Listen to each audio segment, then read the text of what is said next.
Welcome to Happy Times and Places, a positively inclined Doctor Who episode commentary podcast in which I, Toby Hadoke, ask a friend to choose a Doctor Who story and their favourite things about it, and I have to watch, commentate along, and see if I can guess what their favourite things are. It's me, Ollie Double here. I'm a lecturer in drama at the University of Kent, and I study comic performance, popular performance, stand-up comedy, variety theatre, alternative comedy, loads of things. Now, I'm going to be talking to you about my favourite things in a new Who episode, 21st Century Who, which is Planet of the Ood. Now, I absolutely adore David Tennant. For me, my personal favourite Doctors, and there are two of them, and I like by the way, I like pretty much all the Doctors, but really Tom Baker and David Tennant are the two that really take the biscuit for me. I mean, it's difficult to say that because I sort of feel disloyal to Troughton, but obviously they're all good right now. So David Tennant, Tom Baker, and when I was a kid, huge Who fan, and continued to be fascinated by it into adulthood. If I'm eating al desco at work, eating in front of my computer with a packed lunch, like a sad, friendless individual of the modern workplace. Most of us are sad, friendless individuals in the modern workplace. But there was a period where every lunchtime would be spent Googling things about Doctor Who. And that sort of newfound Who fandom was largely stoked by the return to our screens of Doctor Who in 2005. And I just thought that the Russell T Davies era was magnificent. I'm a huge fan of Russell T Davies. I think what he did with the show was brilliant. And there isn't a single episode that was produced under his reign that I don't enjoy something about. Planet of the Ood is a standout for me because it sort of realises the things that I wanted to see in Who when I was a kid. Now, I started watching Doctor Who in the early 1970s. I started as quite a small child, and my first Who story was The Sea Devil. So John Pertwee was my first Doctor that I actually watched. I had watched a bit of Patrick Troughton. I remember that I'd watched a bit, but I didn't manage to get through an episode. I was too scared. I was small. So, I started watching with The Sea Devils, and I kept with it all the way through until I think I went to university in 1983. And then even then I went back to it sometimes. I definitely remember watching The Five Doctors when it was first aired, for example. So, long time Who fan. Well, hello and welcome to this latest edition of Happy Times and Places. And it's a happy time for me to see the face of Oliver Double, who I worked with many, many years ago as a comedian, and as is the way of things, we're in touch via social media and everything, but I shouldn't think we've been in the same vicinity for, my goodness, 2 decades. And since then I've got, I think I've had kids, been married, divorced, also, everything that's happened to me. But what I didn't know until relatively recently, that Oliver was a Doctor Who fan. So Oliver and I met in the wilderness years when, in the early days of Excess Malarkey Comedy Club, which is now 27 years strong. And I think Oliver came and he did our first venue. So I'm looking at sort of 1997 kind of time. And he didn't say then he was a Doctor Who fan. Maybe I was not public, although I've never hidden it. But anyway, I could have had a friend. We could have bonded about the Ambassadors of Death or the Censorites or whatever. However, we didn't, and now we're going to bond over something that did not exist when Oliver and I last met, which is Planet of the Ood, which was then in the far-flung future, and now, rather alarmingly, is in the distant past. In fact, it's 16 and a month years ago this was first broadcast. 16, actual sort of, 16-year-olds we consider to be, no longer kids really. People being born around this time have had all sorts of exciting things, been through all those great sort of changes you go through from infant to toddler to child to teenager. Oh my goodness me! Whereas, what have I done? I've just continued watching and liking Doctor Who, really. So anyway, Planet of the Ood, which is it's an interesting one that Oliver has chosen to champion, because I remember being quite surprised. It was, if it wasn't bottom, it was very near the bottom of the DWM year poll, and I remember being quite surprised because I remember thinking, oh, but that's really good, and then thinking, yeah, but actually, what would I put below it? And thought, and I think my conclusion was, oh, fair enough. But without me having an issue with Planet of the Ood, it seemed to me that this was a period in Doctor Who's history where Doctor Who was riding high. We'd never had it so good. I mean, we'd had the return of Doctor Who. It had gone well. It had been a huge surprise that then the lead actor had left, and we'd got this great new lead actor, and that had been amazing. But then Billy Piper, who'd been such a hit, had left, and we were waiting for the sort of bubble to burst. And yet this year, year 4, with Catherine Tate, it seemed to be even bigger and better and more visible than it had been up to this point. And obviously with the Ood returning, there was a sense of its own history within itself, let alone, reaching back into the distant past of Past Who, but that it was creating its own sort of mythos and continuity, etc. So one that nobody ever really massively loves, Planet of the Ood, but I'm not sure I know of anybody that massively hates it either. So I approach this one not with trepidation, but also not with a huge sense of anticipation. It's more curiosity, and as I can see a picture of an Ood looking out of me, they have a sort of curious aspect to themselves, don't they? Which I think is rather winning. But it's one that I remember. It's one that I don't remember disliking, but now that I know it comes with that baggage of being possibly the least popular of the year, I'm wondering what its shortcomings might be. Let's see, will I be blown away, will I be underwhelmed, or will I be just left out in the cold as I go to visit the Planet of the Ood, which I am watching on iPlayer, so I will be pressing play in 3, 2, 1.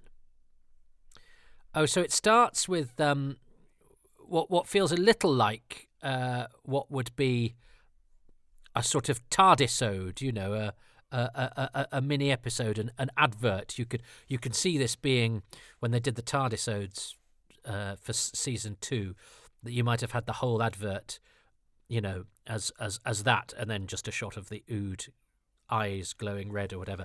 But here we have Paul Clayton, who's an extremely well-known character actor. He plays David Mitchell's dad in Peep Show, but he's had lead roles in lots of telly and is indeed a lead in the Torchwood audios now, isn't he, for Big Finish? So it's quite a surprise to see an actor of his caliber turn up to be the pre-credits corpse. But, if you can get a good actor, he was probably, got a call saying, do you want to come in for the day? And he was probably like, well, isn't there a better part? And they'd go, look, if you won't stop you getting a better part later on. He still hasn't had a better part in Modern Who, but he's very good as this horrible businessman. He's actually a friend of a friend, friend of a very, very close friend of mine, in fact. He was in a relationship with a friend of that friend. Anyway, let's not get into the personals. But anyway, yes, he was the other half of somebody that my friend worked with a great deal and very closely. So I think they saw a lot of each other going to the theatre and stuff. But that was towards the latter end of my time in London. But yeah, I've always felt a slight connection with Paul Clayton, even though I've never been in his orbit myself, and he has not been in the orbit of Doctor Who beyond the opening titles. But there's an honourable tradition of being somebody in the opening credits who is either a bit too curious or a bit too much of a arse to survive. And I think Paul Clayton's character fitted into the nasty, snidey businessman whose death, is not something that worries us too much, because he's clearly not very nice. Oh, he does actually appear, doesn't he? Because they watch his death on the screen, so he does make it into the episode itself. That may not count to you, but I, as an actor, I assure you, if you get another snippet of yourself further into the episode, that counts. I I love this TARDIS pairing. So, I've just noticed the light bulbs behind the sign. That's rather cool. I do like this pair. They've got excellent comic timing. They've got a lovely rapport. There's not a hint of romance. That to me is what I like in my Doctor and companion. Doesn't David Tennant look about 5? My good lord.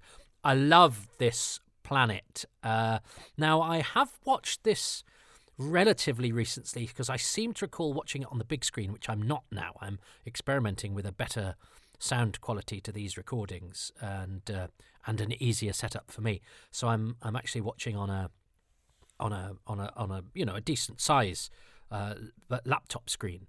But I did watch it on my big projector, and the sort of wider matte part of the shot, the sort of painted bit, did show its brushstrokes, as it were, larger than anybody would have rightly expected it to be, because I have a big old projector in a wall now that I watch stuff on. That's a fantastic shot, and I have to say, I suspect one of my things, I have to choose 5 things for a new series episode, will be the snow. I love snow, as just in real life. I love snow. It's beautiful. I think it's my favourite kind of weather. There's something about the sort of bracing cold that accompanies it, and then the beautiful, soft, feel of snow as it falls, and the look, the white, the unspoiled white. And I think they set this up. Yes, see, there's Paul Clayton. He makes it into the episode. And that I like the sort of Warhol ood behind him in his office set. It's very stylish Doctor Who of this time.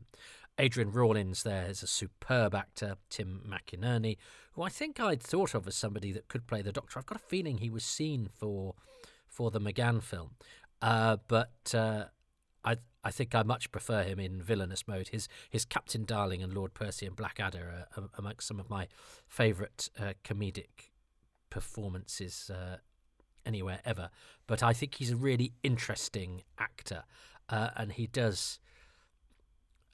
He's just been so lovely in the UK version of Call My Agent, actually, where he's a bit of sort of lost and broken, slightly keen actor who's sort of lost his way. But I think he does villainy superbly well, because he has that, if he wants to, that slightly sort of unctuous voice that he has.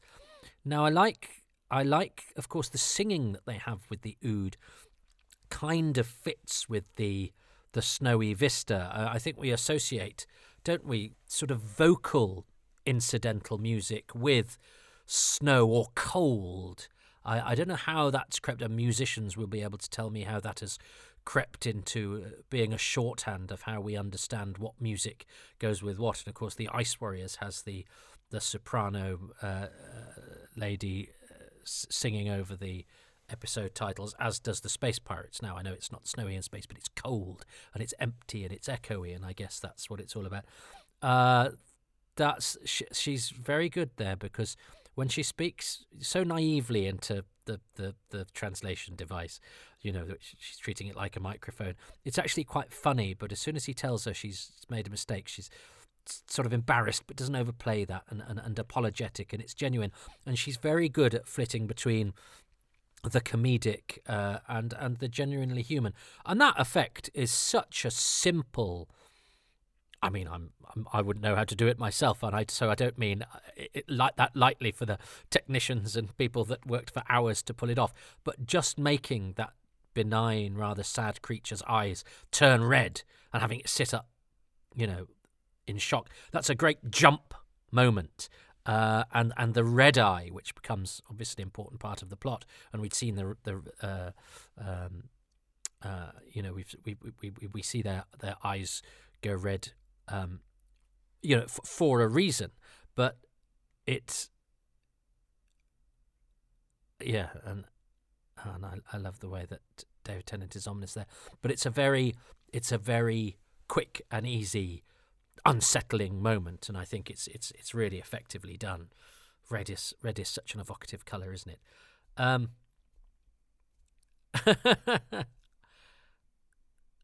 Yeah, and you know, this is where, of course, you have to suddenly start negotiating. You know, how much you fill in the backstory. Oh, that's a little bit blue screeny, I think. There, green screen now, isn't it? And bringing in, you know, a business marketing. This speaks very much to the modern world, and the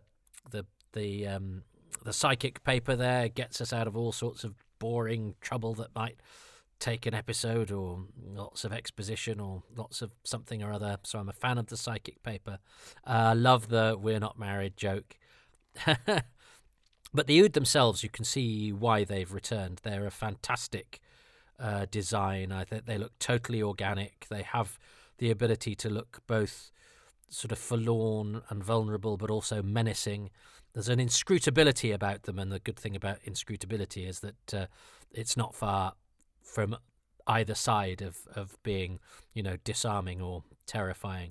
And here's this is, oh yes, and it's Graham Harper directing, isn't he? So he's always very good with the sort of militaristic side of stuff, and I think everyone has machine guns, don't they, which seem and feel to be more visceral, and this is beautifully cut between the sales pitch that Aisha Dark is doing here and the, you know, the soldiers chasing after this errant Ood, and you know, this stalking their quarry who's desperate, and it's rather sad. And look at how it cowers. I think that's so sad and terrifying. It's and it's, you know, it's a desperate creature. And oh yeah, holding the gun with one hand shows that you're a professional who's not to be messed with. And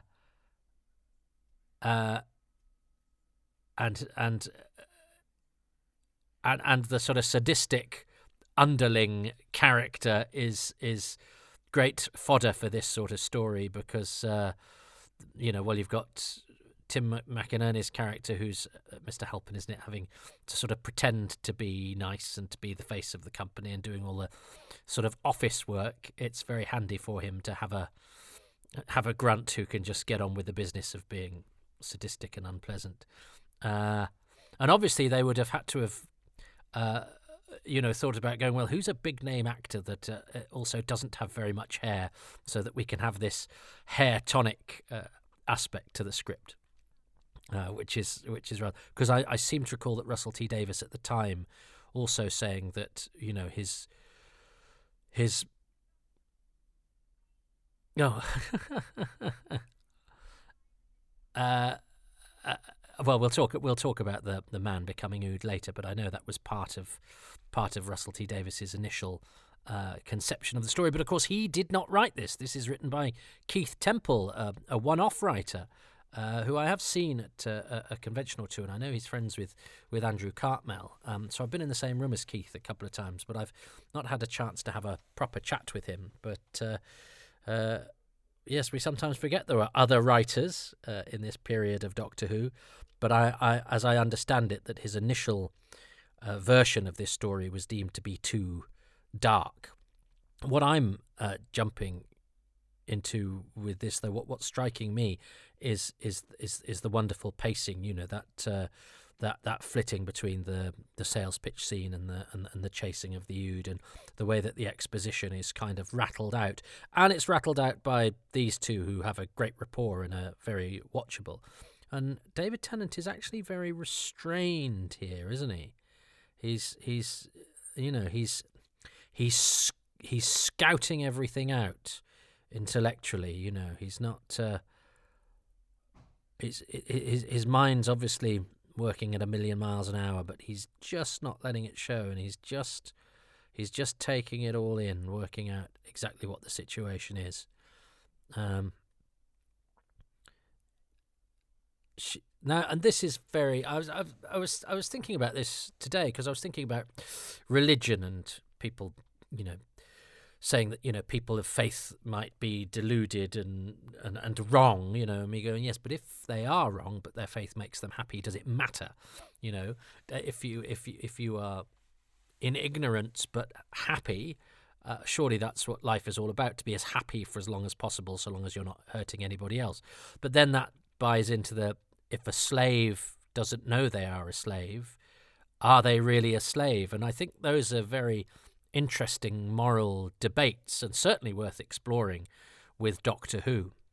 And the idea of a slave race, which is obviously turned on its head slightly here, because obviously bad things have been done to them to transform them into a slave race. And this is quite grim, the way that this is portrayed, having Ood chained up and having them cowering behind drums and all of that. And here sort of rabid, which is, there's something both scary and pitiable about them.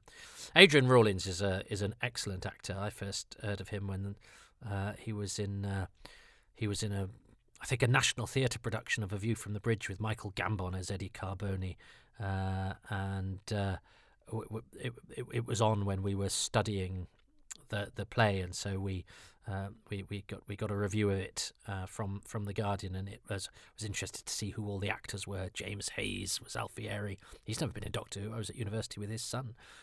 Michael Simpkins, also not been in Doctor Who. Why not? But anyway, why do I remember all of that? I don't know. I do anyway.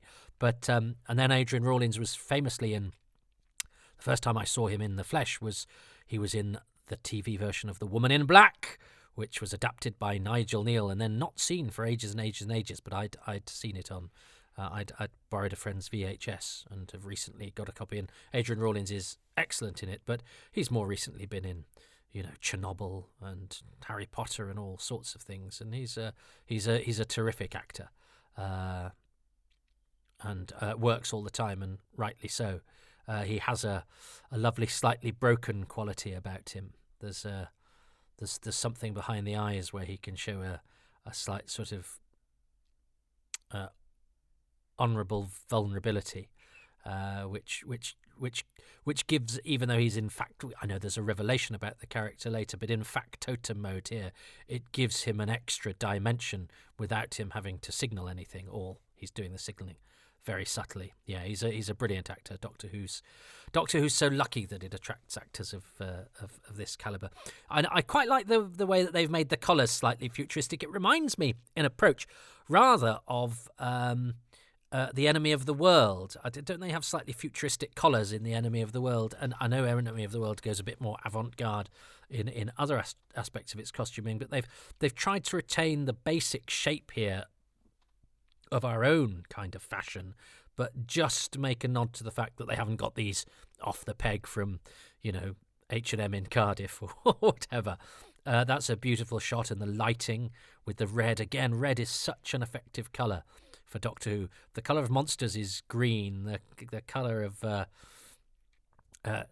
Scary is red, and that's a beautiful glow from, as we will learn later, the brain. And these factory complexes are all you know, really handy to house a Doctor Who story in.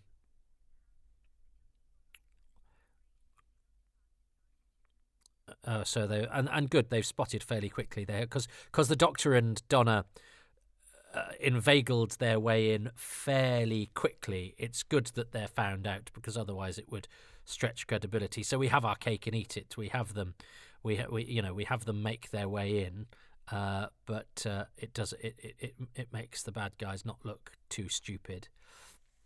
He's vile, isn't he? Doctor Who has a great history of vile businessmen. And now I've got to be choosing 5 things. And the hair tonic thing has obviously been signposted. There's a little cut to Adrian Rawlins and a little bump into the Ood there that just suggests a little something going on between them, and then the Ood looking down. Is it Ood Sigma? Yeah, looking down. Suggests that all is not nobody's quite letting on to everybody what's going on, which suggests character dynamics that will pay off later in the story. Just planting seeds for the audience. It's all very well done. Graham Harper, of course, is the director. We sometimes, I think, take for granted now he only directed 2 classic Whos, so the fact that he was almost part of the furniture in the early years of New Who shouldn't make us take him for granted. And there's a rather fancy effect of the claw, the grappling hook. It reminds me of those things that young people won't understand. Sometimes you used to have to go to arcades as a child, especially if you were on holiday by the beach, and they were designed to take all your money off you, which you only had in the form of a small change, but the amount of 2p's and 10p's one would get rid of on a lost cause, one of which was a hook that would go across and go down, and you'd wanted to pick up a watch or a teddy bear or something, and it invariably picked up nothing at all. And if it did pick something up, it almost immediately dropped it.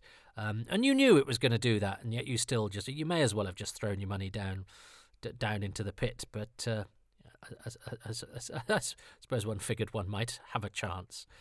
Anyway, this idea of the ood, shoved into packing crates, is pretty grim, but it speaks to our society. Of course, when the doctor asks Martha where she gets her clothes from, and I mean, I'm trying to think if at the time, because I suspect if this episode was on now, there would be certain quarters of the internet saying, "Oh, just leave the politics at home." But of course, the whole point of the story is that the Oods are slaves, and Doctor Who has a rich history of Doctor Who, of the Doctor, releasing people from slavery.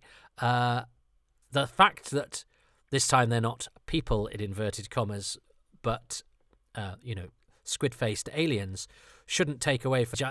Isn't that interesting? I wonder if those who are disinclined to enjoy stories with a message would be happier with the message if it was just people, just a random, tribe of beardy character actors that the Doctor was rescuing. It wouldn't seem political then, but because it's aliens, it's very, very different. And it just goes to show that the way that you tell some of these stories really impacts on how people take them as well. And I wonder, if you were to have it as a human colony who were slaves. I like the way Roger Griffiths does that, because it shows that he's really enjoying it. He's not just a security guard. He's a sadistic security guard who really gets off on all his malignant actions. And he's just a nice second-tier villain. And he's a recognisable face. I knew him from his work with Lenny Henry, so it's nice to see him pop up. And there's also an actor called Roger Ashton Griffiths, who is a different actor. And presumably, I don't know, but I'm presuming Roger Ashton Griffiths had to add the Ashton so as not to be confused with this Roger Griffiths. Roger Ashton Griffiths is in the beginning of Robot of Sherwood. But anyway, let's not do that now.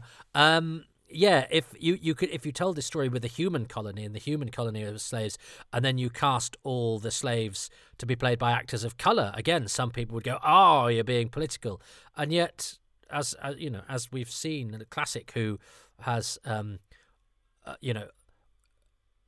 enslaved or subjugated planets, usually played by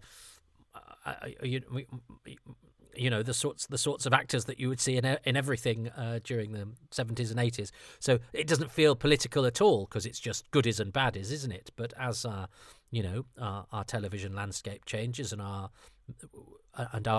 ways of telling stories have a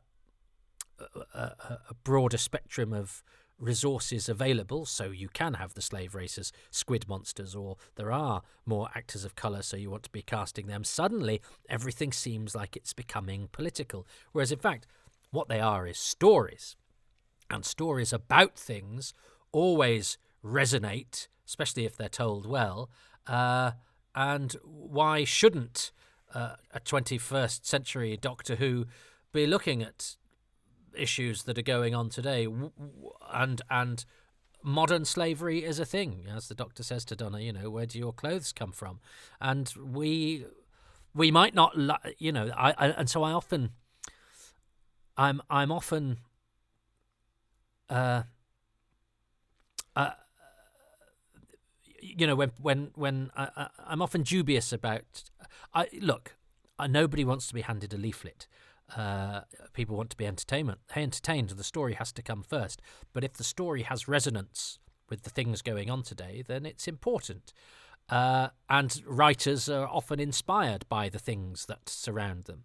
And I like the fact that Aisha Darka's character sort of helps them, but then betrays them. I remember the first time thinking that she would end up being, as you have the sadistic, Sergeant at Arms character, you have the secretary. Well, she's more than a secretary, but the PR woman here, who you think, oh well, she'll be the one that will turn good, because she doesn't seem that unpleasant, but actually she goes the other way. I think that's a nice twist. Some of the sort of, the usual characters that you have in these stories are all present and correct, but they shake it up a little bit, and actually I find that these character types useful in a story like this, where lots of people are in a very small location, and it all goes to hell in a handcart. And I feel very seen as Tim McKinnon's hair falls out in front of our eyes. For the listener who may not be aware, I am a balding man. But yeah, I do think this is a legitimate story to tell, and I think it's told subtly. There is a message about slavery. There is also a message, I think, about female genital mutilation, and that something is done biologically to somebody in order to subjugate them. A terrible and disgusting act that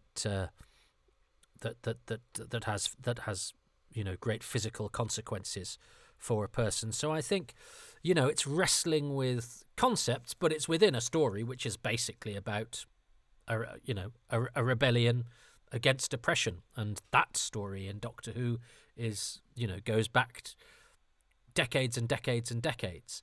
So I think it mixes all of that very nicely, and I would be intrigued to see if this story was done now, whether in our current sort of cultural schisms, whether people would react angrily. I mean, there are some corners of the internet that at the moment react angrily to everything. It's almost as if they want to dislike it. But also, I do understand people who like the politics in their Doctor Who to be less blatant or less self-confessed. Put it in, but don't, before the story goes out, don't go, and today we're going to be doing a story about slavery and blah, blah, blah, blah. It's actually, I think it's always better if it's sort of, smuggled in and let the audience discern it, or let it bleed out organically.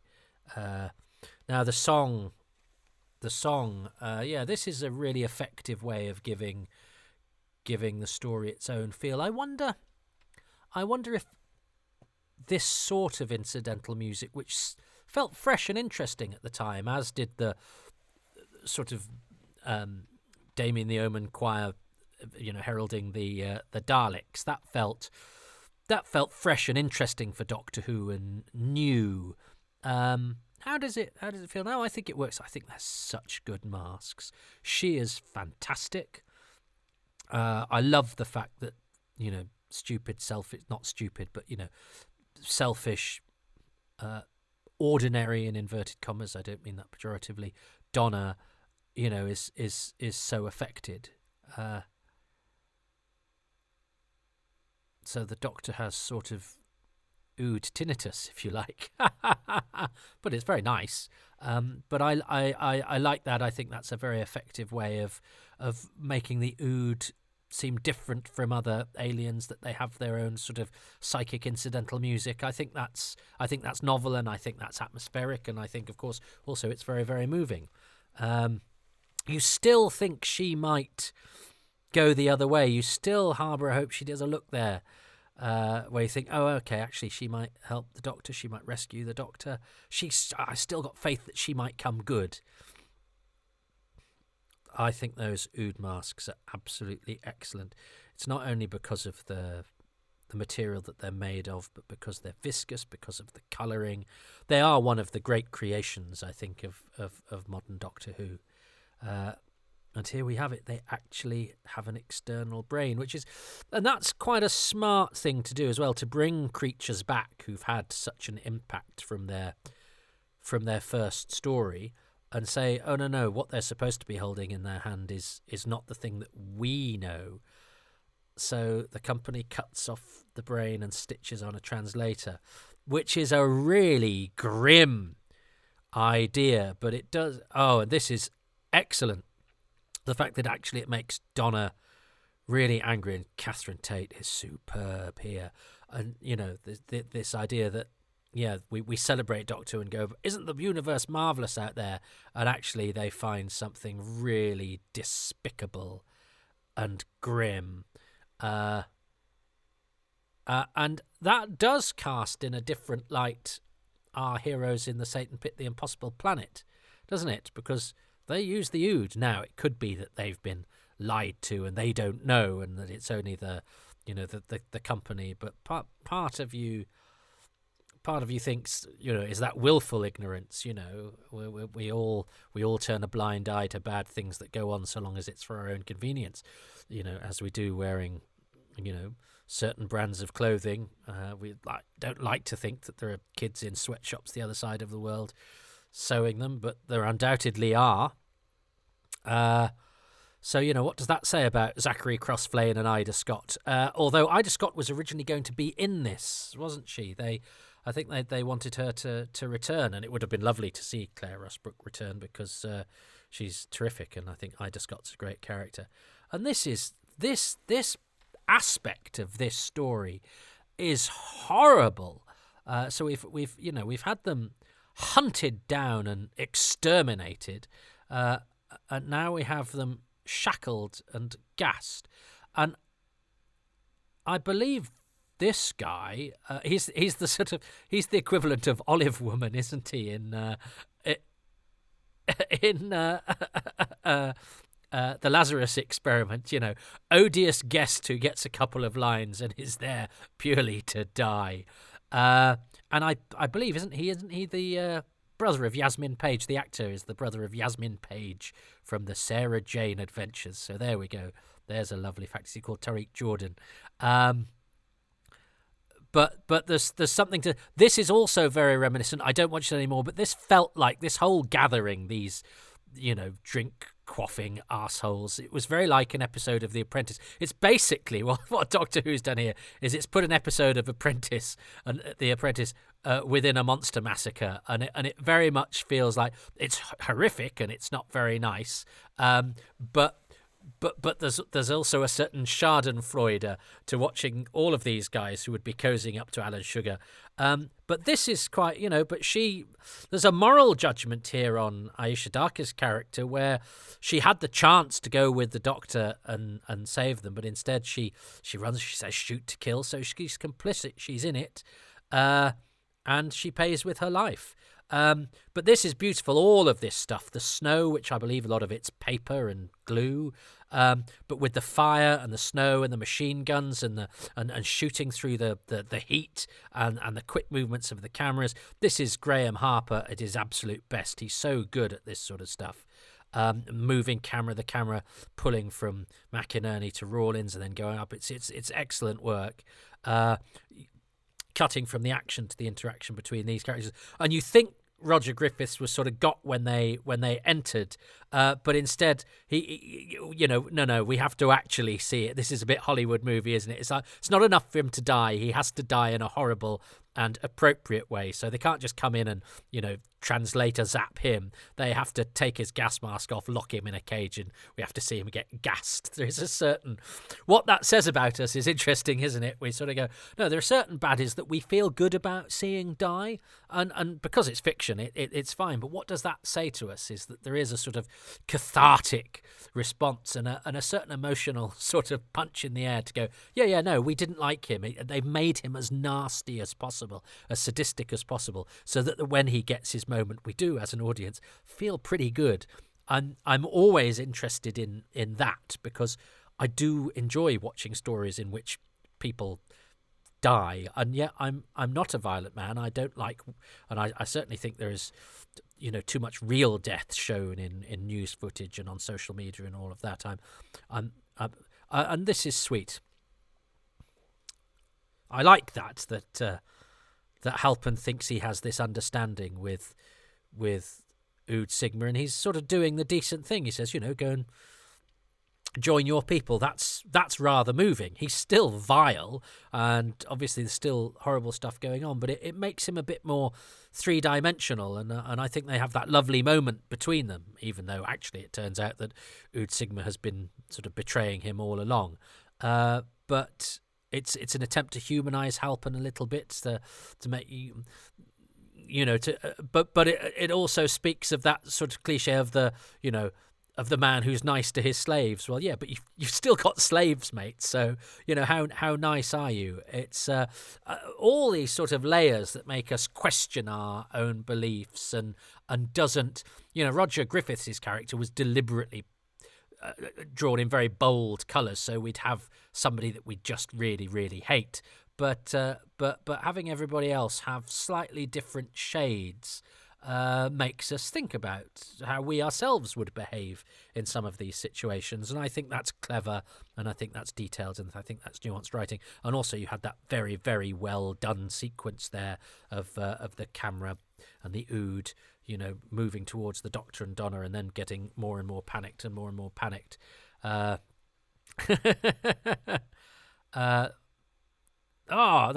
I mean, I sort of also don't quite know how the Ood kill people. They just seem to sort of kiss them with their tentacles, but it's pretty grim. Lots of, and the fact that they're machine guns, as I say, and means we have bullets flying about everywhere. Hot metal makes it feel sort of dangerous and like you're in the thick of it. Yeah, very good, very, very well done action sequences by Graham Harper. And we still haven't seen, have we? That's very good. Nice explosion. So it's moved at a lick of a pace. It's like all of Doctor Who at this period. I think the stories move very quickly. They pack a lot in, but because they have such a good dynamic between the Doctor and his companion, they can whack that exposition out. But the world building is incredible. We feel that we know these characters pretty well, even though, as I watch this, they've been on screen, for about 34 minutes. He does have a slightly sort of the way that he delivers his lines, Tim McKinnon. We're gonna blow it.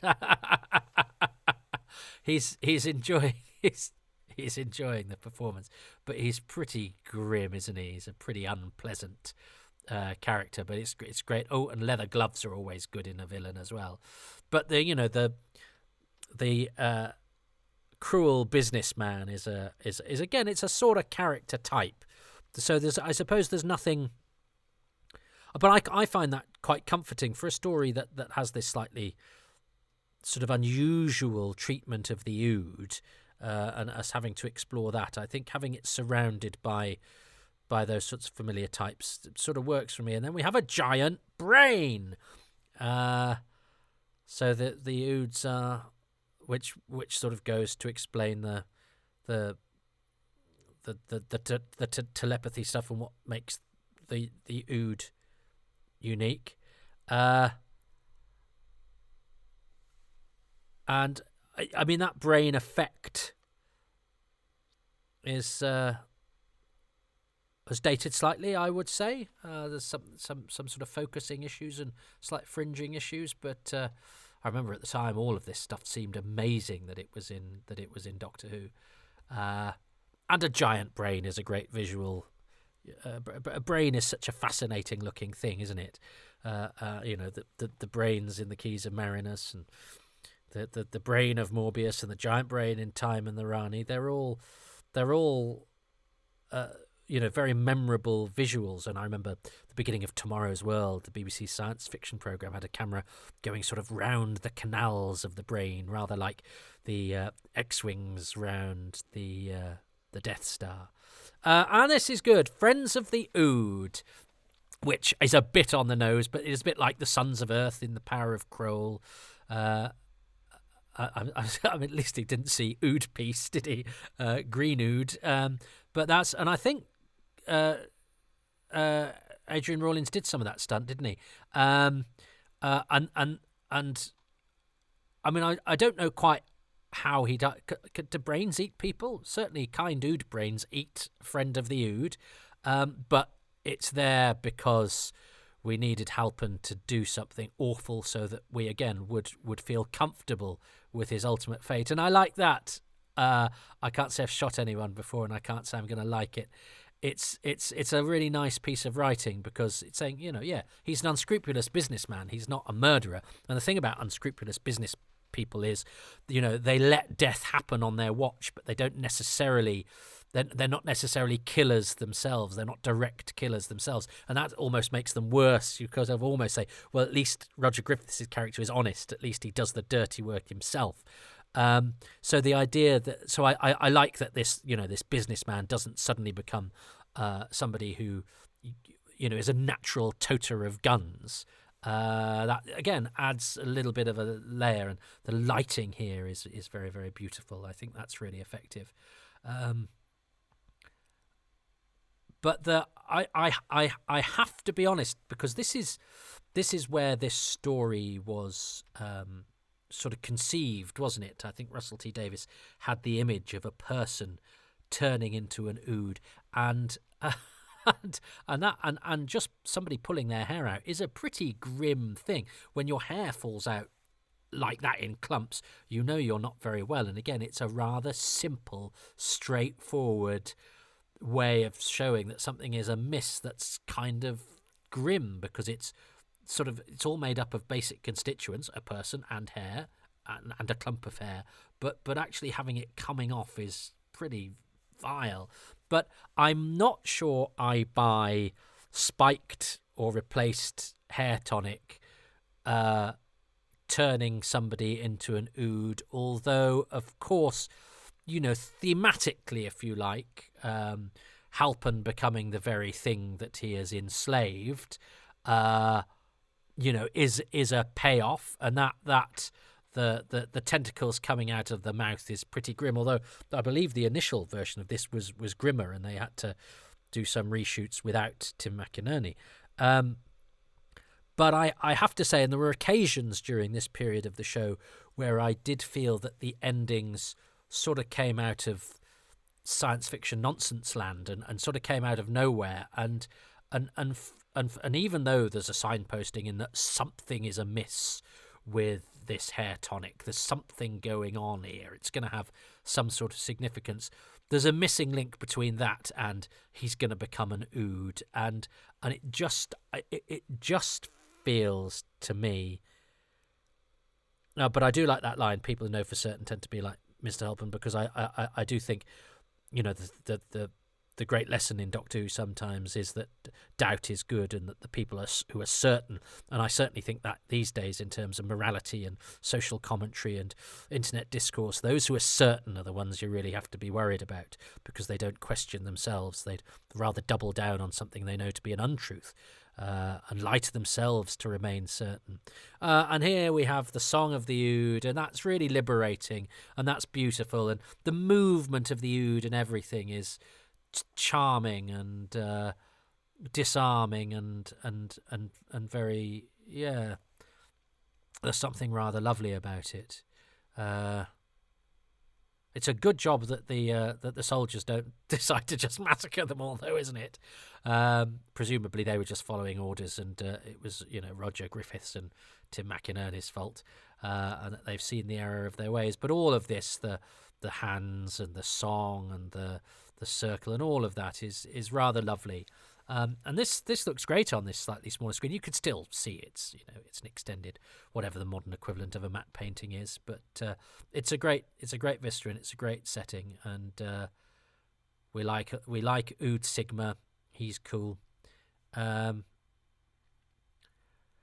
And yes, the whole thing about the song of the oud, I think, is original and interesting, and again helps to make the oud, the song must end soon, ominous. Yes, and again planting that something terrible is about to happen to our heroes. What will it be? Those season arcs that keep the regular viewer watching and rewarded. I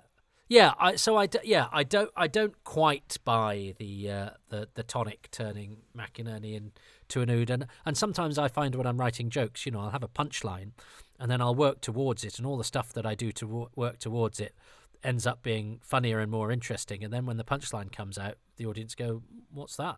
That wasn't very interesting." And I always go, "Oh, that's weird. The thing I originally came up with is actually the bit of this that doesn't quite work now."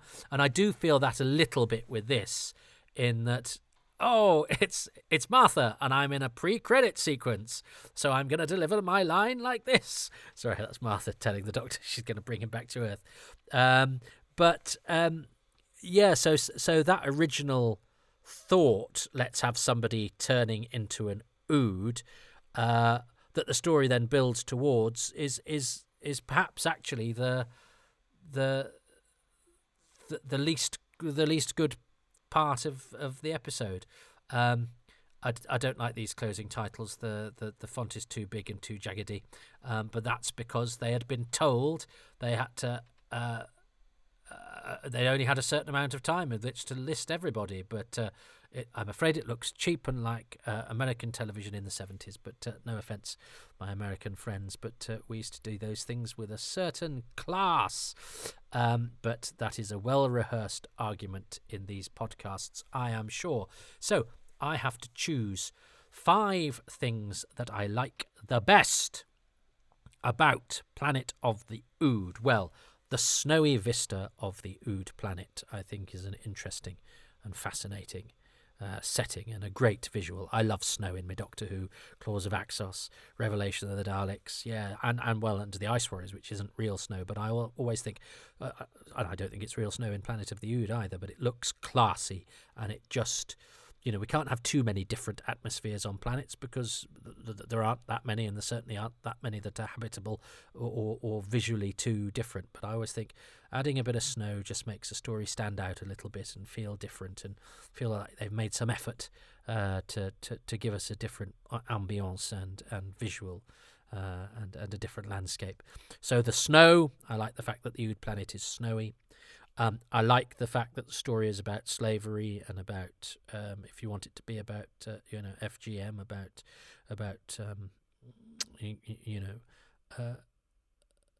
doing some appalling surgery to somebody in order to, change them physically and increase the nature of their subjugation.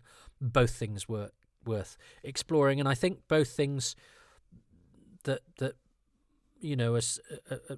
are seeded organically into the story. The story is about these things, but as I say, it doesn't feel like you're being handed a leaflet, and I think it's rather intelligently done, and I think Donna's reaction is key to that, and Catherine Tate is superb.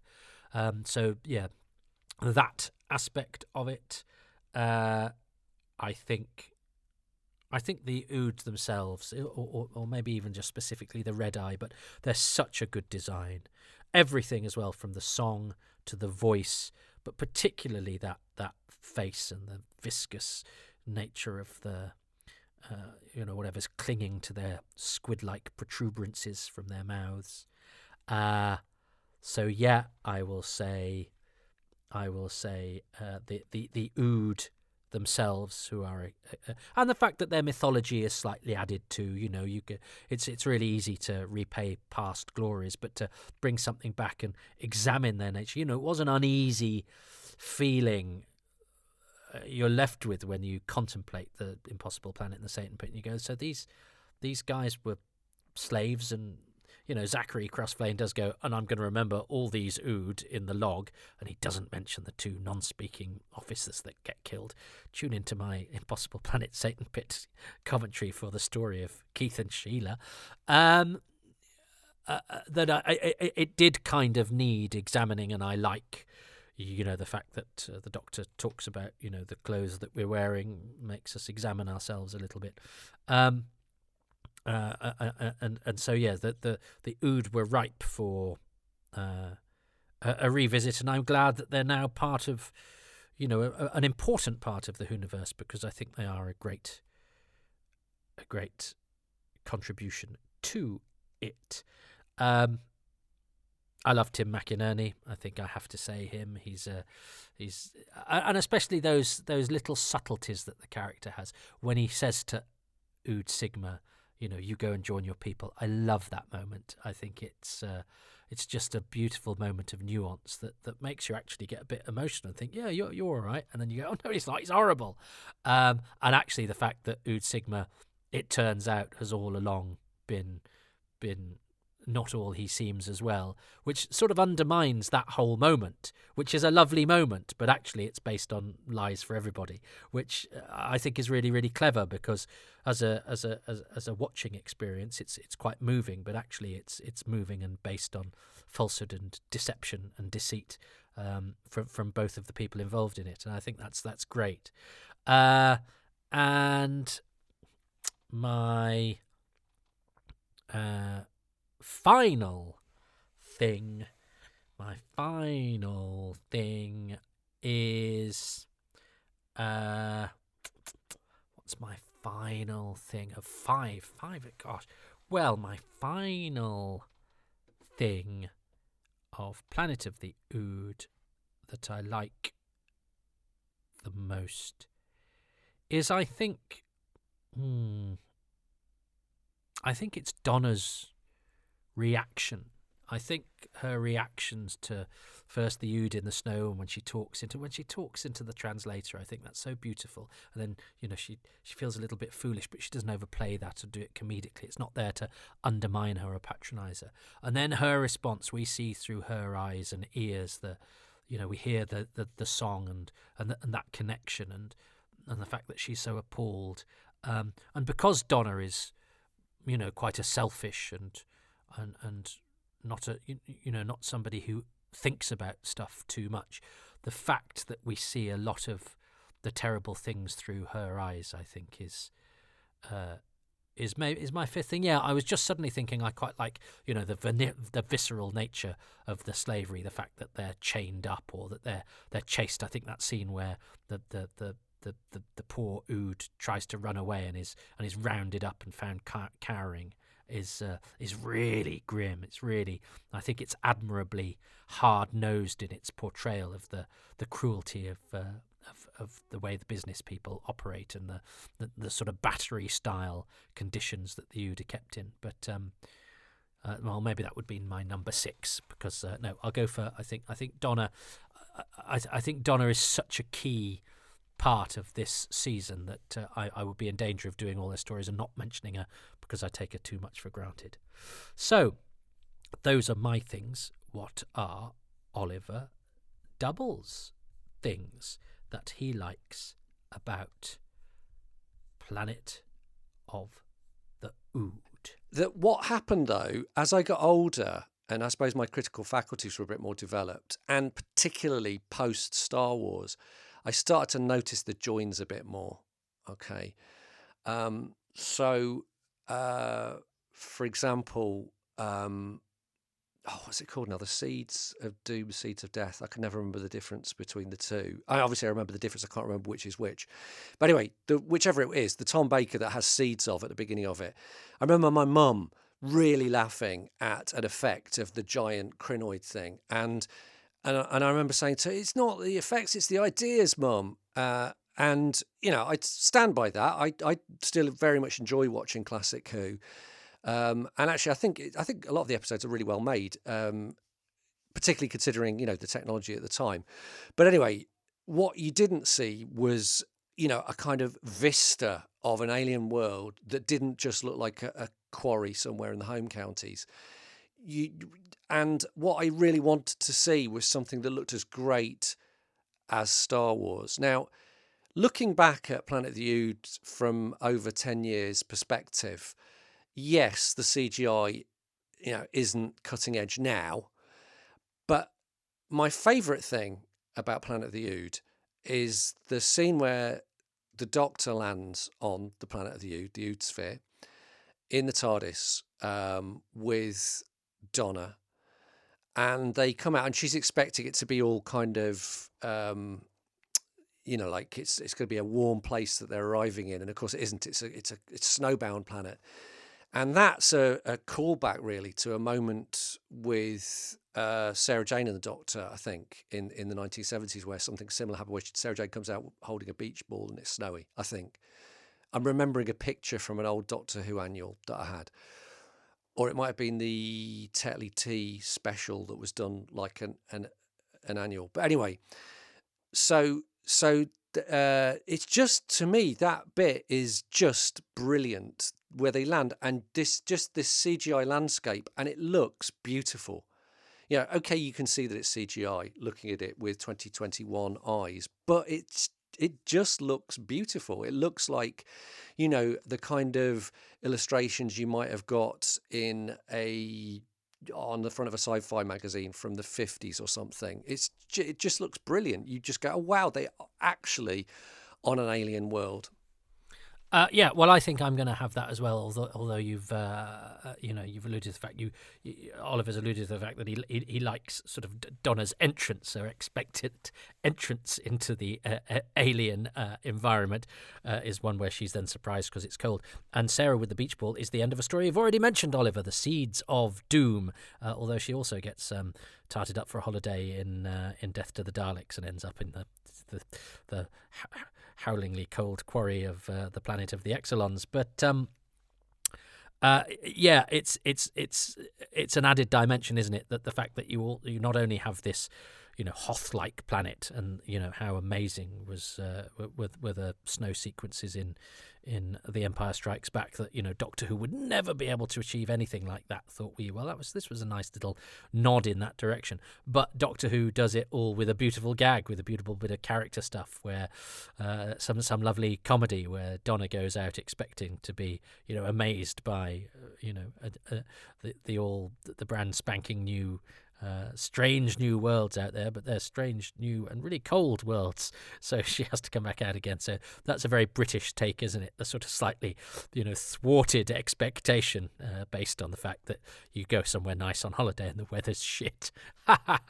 Yeah, so I think Oliver's there highlighted the way that the thing I chose, the lovely visual and the lovely feel of that planet, is also accompanied by some very witty writing and character work, because everything in this period of the show, I feel, works on so many different levels and dimensions. So hurrah for them and it, and the fact that I think that's 1 point to me, 1 out of 5.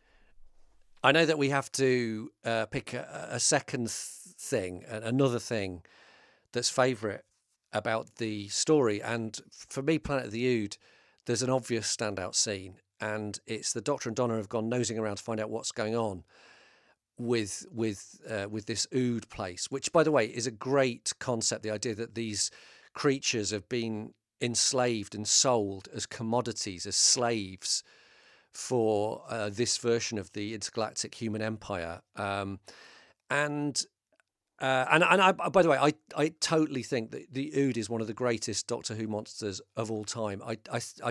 It's definitely, for me, the best 21st century Who monster.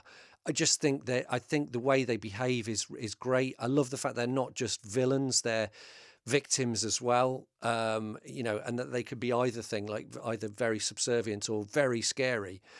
I just think they look brilliant. The character design is amazing. Like, there's a thing, isn't there, in Doctor Who, where they obviously have the budget for 1 or 2 good masks, and the rest are under some sort of helmet, so they don't have to have more than one, right? With, I don't know, the Jadoon or something. So yeah, the Ood, you'd see loads of those guys, loads of them. So that somehow they must have managed to make this mask in a way that you can scale it up and produce quite a lot of them. But they just look like creatures, like real creatures. I love the kind of weird poor table habit noodle thing of sort of tentacle things coming out of their mouth. I love the way they're dressed. So I love the Ood. But there's a moment where Doctor and Donna are nosing around, and they've got these kind of shipping containers, and they open one up, and it's full of Ood. And the Doctor and Donna have this little argument, which is really nice, where she says she's horrified at the idea of these creatures being kept as slaves to look after humans. And she says, we wouldn't do this. And the doctor says, really? Who made you train us? And then she turns around and says, oh, you just bring me round so you can feel superior to me, do you, as a puny human or something? I mean, the dialogue's better than that. Obviously, I haven't memorised it. And that's great. But then they say something, the thing about the circle must be broken, which is obviously a key plot point. And suddenly, all the little translation balls of the Ood in the shipping container come on, and they repeat those words as one. So, yeah, I mean, obviously one of the creepiest things you can have is a bunch of people saying the same thing at the same time. If you stop and think about it, that's what makes church spooky. When you're saying the same words at the same time as everybody else in the church. But somehow, I suppose that is what one of the things that makes it spooky, is because you are voluntarily giving up your individuality by saying the same thing as everybody else at the same time. And I suppose also the fact that that behaviour is associated with ritual and religion makes it kind of creepy. I suppose it doesn't have to be spooky. There's also the thing, isn't there, of we're all individuals, like in Life of Brian. That's the speaking in unison where it isn't creepy. But it's really creepy when the Ood all wake up, as it were, come out of this dormant state. And we know it's all going to kick off. That little scene, beautiful. But wait, I think there might be something going wrong with my video here. I better just sort that out. That's better. Now, I think Oliver has just chosen two things, although he covered a lot of ground there, didn't he? So he chose the Ood as being brilliant, which I also choose.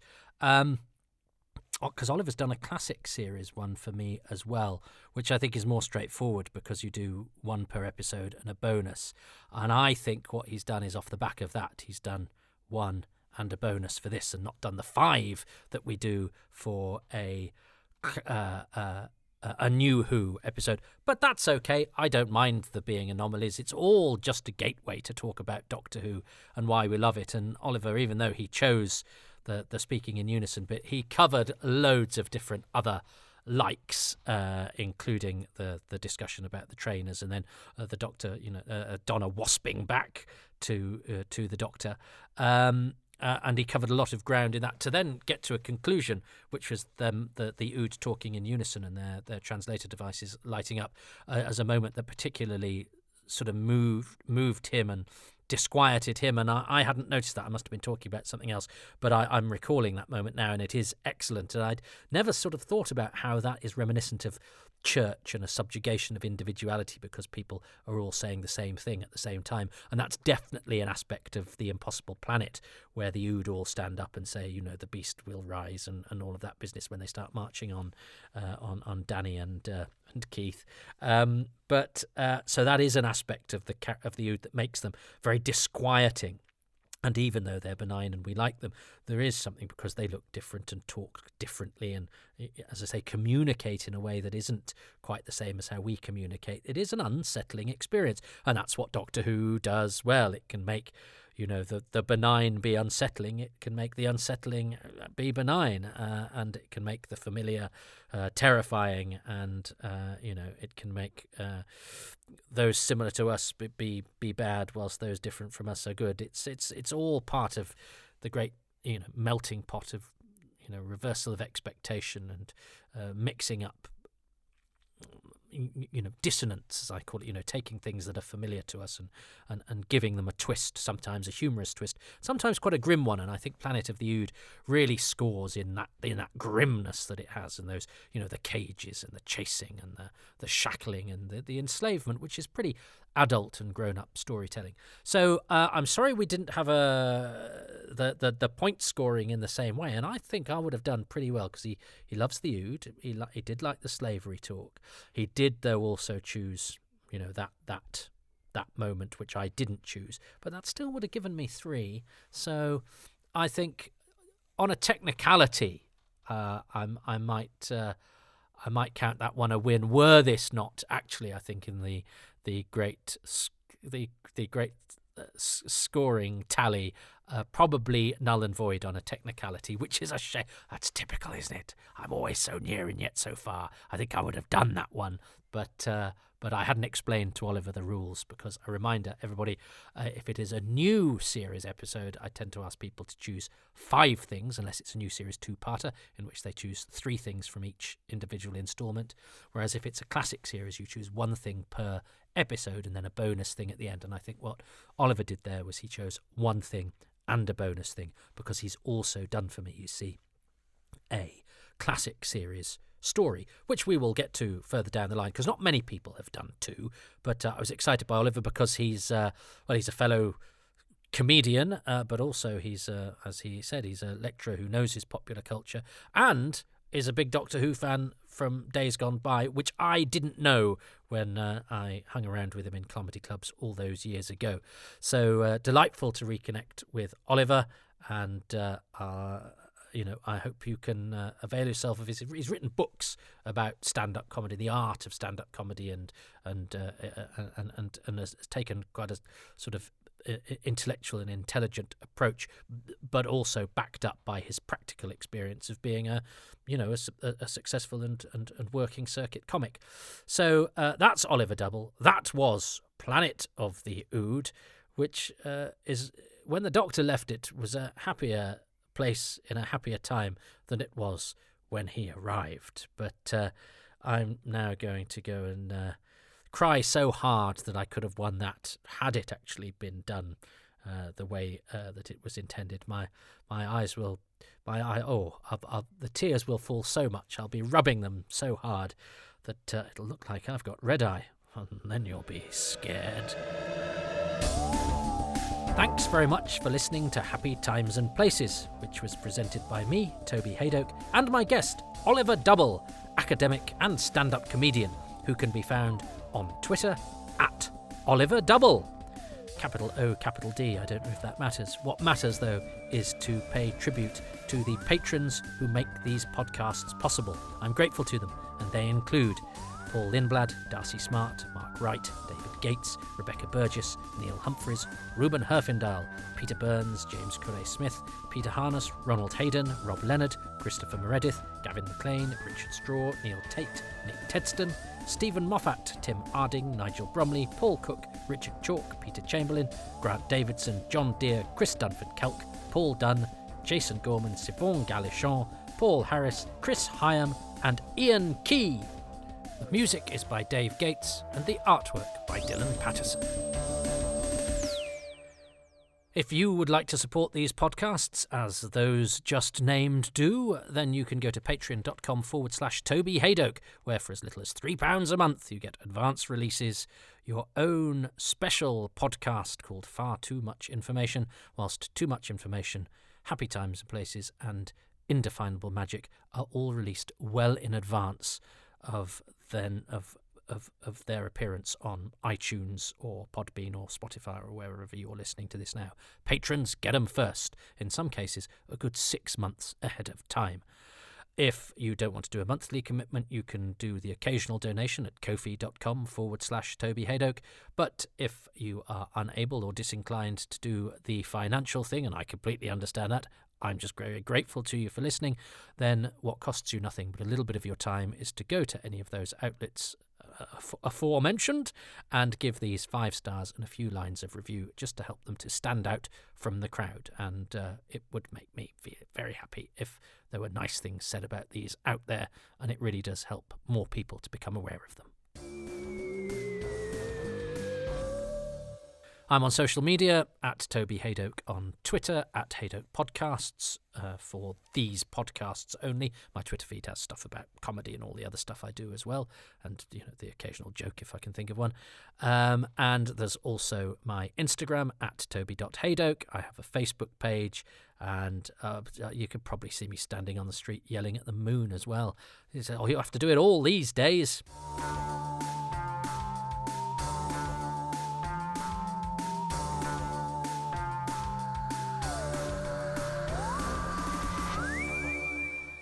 Well, there we are. I'm going to leave it at that, because I think I've said all I need to say. There's